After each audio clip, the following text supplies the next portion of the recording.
মাতৃ নামে সত্যসন্ধা, পিতা কুসুম্বৰ, তেওঁৰে পুত্ৰ আমাৰ গুৰু শ্ৰীমন্ত শংকৰ।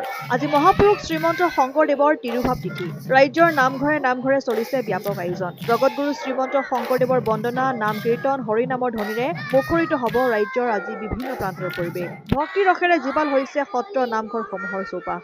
ভক্তিৰসৰ এক জীপাল পৰিৱেশৰ মাজত ৰাজ্যজুৰি সৰ্বগুণাকাৰ গুৰুজনাক স্মৰণ কৰিব ৰাজ্যৰ জনগণে। টিয়কৰ ঢেকীয়াখোৱা বৰনামঘৰতো মহাপুৰুষজনাৰ তিৰুভাৱ তিথি আয়োজন কৰা হৈছে। ভক্তিৰসত বুৰ গৈছে সমগ্ৰ ৰাজ্যৰ সত্ৰ নামঘৰ।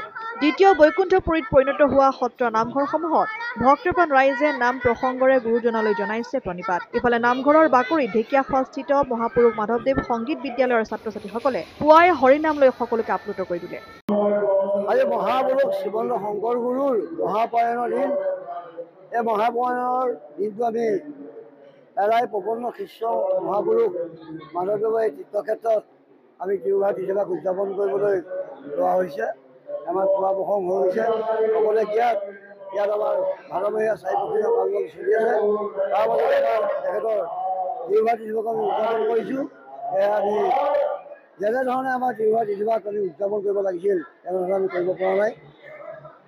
ইয়াত পালন চলি থকাৰ কাৰণে আমি তেখেতৰ প্ৰতি শ্ৰদ্ধা জনাই আমি খুব ছুটিকৈ আমি পুৱাৰ ভাগতে তেখেতৰ তিৰুভাৱ তিথিৰ লগত সংগতি ৰাখি আমি কণ মইনামণিসকলৰ লগত গৈ আমি পুৱাতে আমি নাম কীৰ্তন কৰা হৈছে। ইয়াৰ পিছতে বৈকুণ্ঠ দেৱবাদ্য চৰ্চা কৰা হ'ব। আৰু গুৰুজনে দি থৈ যোৱা যি নামঘৰৰ ভেটি, এই নামঘৰৰ ভেটি আমি সুদৃঢ় কৰিবলৈ হ'লে আমাৰ উঠি অহা প্ৰজন্ম আহিব লাগিব।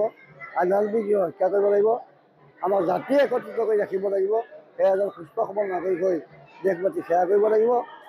অসমখনক বিশ্বৰ লগত চিনাকি কৰি দিব লাগিব। এয়া আমাৰ এই মহাপুৰুষজনাৰ যি অক্ষয় বন্তি, এই বন্তি পাবৰ পৰা আমি সকলোকে আশীৰ্বাদ গ্ৰহণ কৰিম। ধন্যবাদ। অসম আদিত্য টিয়ক।